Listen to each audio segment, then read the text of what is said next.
I am Arco Iris. Arco Iris is an American way to pronounce the Portuguese way to say rainbow. As a child, I was obsessed with rainbows. It might have been growing up in the time of the Care Bears and dreaming of being able to shoot rainbows out of my hands at any point. That innocence, that honoring of the inner child in me definitely stepped forward as I stepped into my artistic self. So Arco Iris sounded perfect in the sense that it honored my love for rainbows, my childhood love for rainbows, and my Portuguese heritage, which is something I have an almost past life connection to. It's not as I have other heritages as well, but this one in particular I feel spiritually connected to. And so it felt good to bring that into my name as well. This project and becoming Arco Iris all began in needing to actually integrate all these parts of myself and to accept myself fully. And that has not been an easy road, and nor should it be. For I believe what I've experienced, as difficult as they've been, and I don't think I would have asked for those challenges, they've allowed me the grace and compassion on the other side of them. As a small child, and an only child, I grew up in the woods in Northern California, and nature was my best friend, the trees. I still feel like I can sense that innocence, that purity of incarnating here as this divine rainbow light. And then of course the world does what the world does to us. But in this bubble of gaining my consciousness as this little sprite or fairy of rainbow light, I love to sing, and I think my greatest friend then in the woods was my swing set. And I would sing for hours, and as I look back, I realized I was really creating these vortexes of energy around me as I sang and swung, and it was powerful. My parents tell stories, my mother especially, of that time I would spend singing. But part of the challenge in embodying me, myself, is accepting myself in all facets of me, no matter how insecure or silly or shameful they make me feel, but to be proud.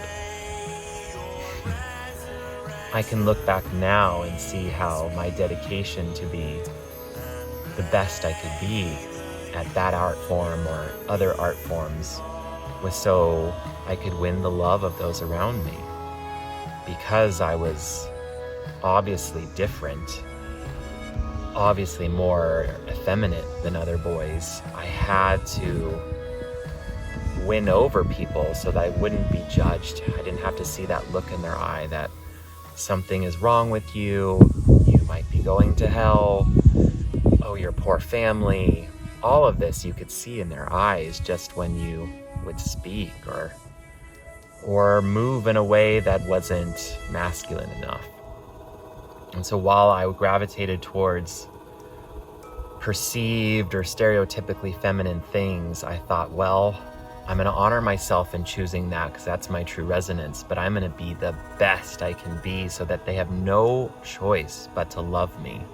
And then I can love myself. So I made this condition, right? That I had to be amazing so that they gave me love and then I could receive love. What a sad formula, but a necessary one for survival at that time when you felt like society didn't love you.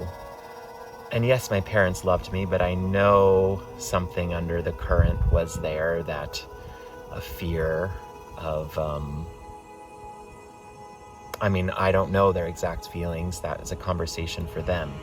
but you perceive things as a child, and I can give them words, and all I can say is that there wasn't complete acceptance being felt by me, which even if my parents were completely accepting, I wasn't accepting myself, so it doesn't even matter whether the truth of that is true or not regarding their feelings. So this formula worked for a long time. It brought me and bought me a lot of love until I couldn't sustain it. I couldn't sustain that level of performance. And in coming out, I really lost my ability to control and provide that sense of love, because all of a sudden now I needed to grow up, and I had to face my sexuality, and I had to stand firm in who I was in an environment that didn't want to accept me.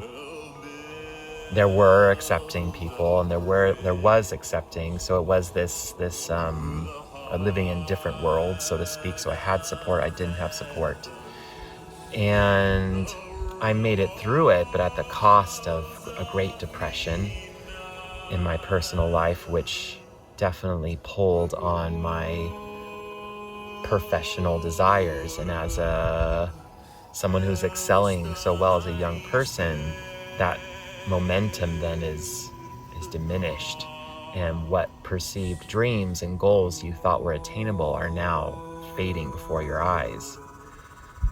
So those were hard years I had to take some time away from that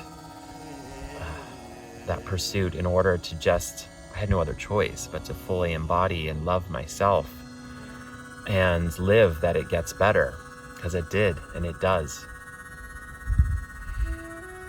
So I got back on the path once again, though. Once my family and I and society, we've all grown a bit, we're all more accepting, we're tolerant, we're living together, we're doing it, we're living the dream. We're living the dream of being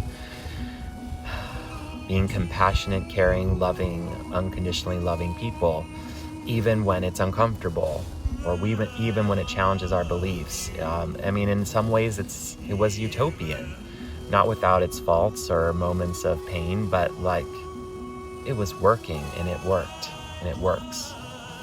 And we're always evolving and growing, which I am internally grateful for.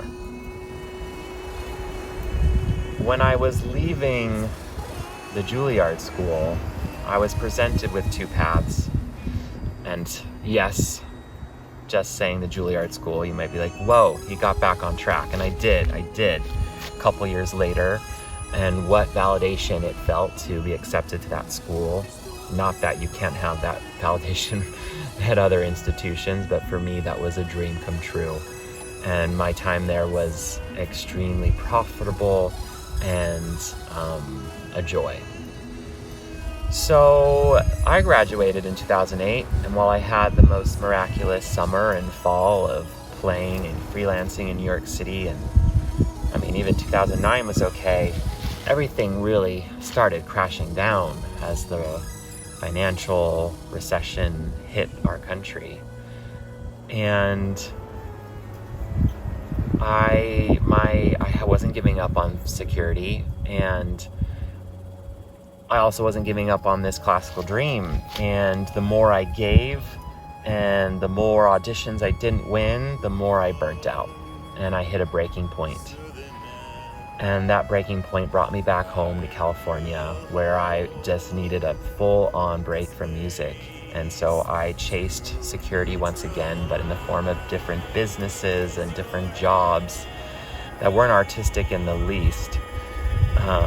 You can live your life artistically in any industry, but I was definitely turning my back on my creativity, or the creativity that is more inherent in what I'm doing now.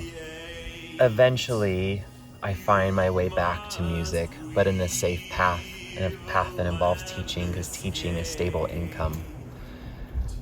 See, I never gave myself the chance I never trusted myself, and I never trusted the support of my highest self, or of God, I never trusted that everything was just going to be okay if I followed my highest and greatest bliss. And I did do that once I did have security.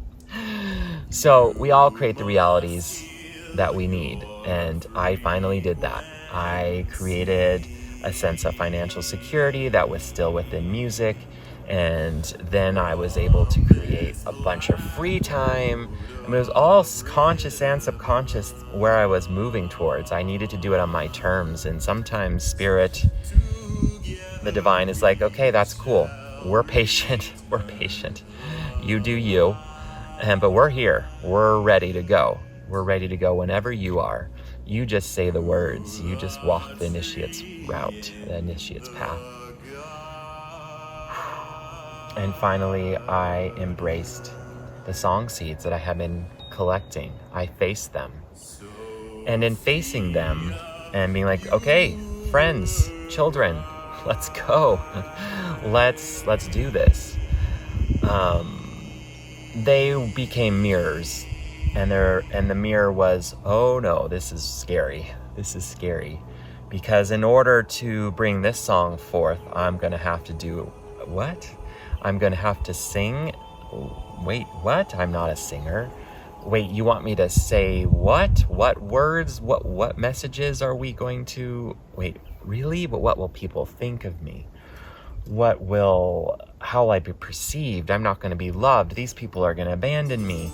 I mean, the whole thing starts to spiral into chaos of, I can't do this. This is too difficult.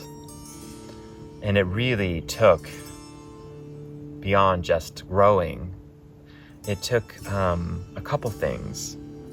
One was using the lens of these songs individually, these seeds. They are me. And if I think about the beginning of our story and feeling like a child perceiving that he wasn't loved and what that did to him, I didn't want to continue that cycle with my own children, even if they are song children. And I could see how these things, these traumas, this pain is inherited and given to the next generation because that parent wasn't able to let go of it or to see that for themselves, and that's okay. There's no shame there. But if you are aware, if you have the awareness and the discernment to be like, no, the cycle stops now, that something else can take place, some other type of growth. And that's what the songs needed. They're like, we will just hang out here in seed form, zygote form, like slightly sprouted, but we cannot move forward until you love us unconditionally. And if that means we appear this way and that makes you uncomfortable, that's on you, because we are only who we came here to be. We are divine truth. We are who we are. Who am I to tell them they have to be something else out of fear? My fears, the world's fears, society's fears. We finally live in an age where we can, not everywhere, but we're finally able to walk in our truth in ways that we never could before. And the more of us that bind and come together, then we can truly change things for people in more difficult places. So my best friend helped me in realizing these things as it mirrored her own traumas in life and how she needed to love her own only child in a way that was unconditional.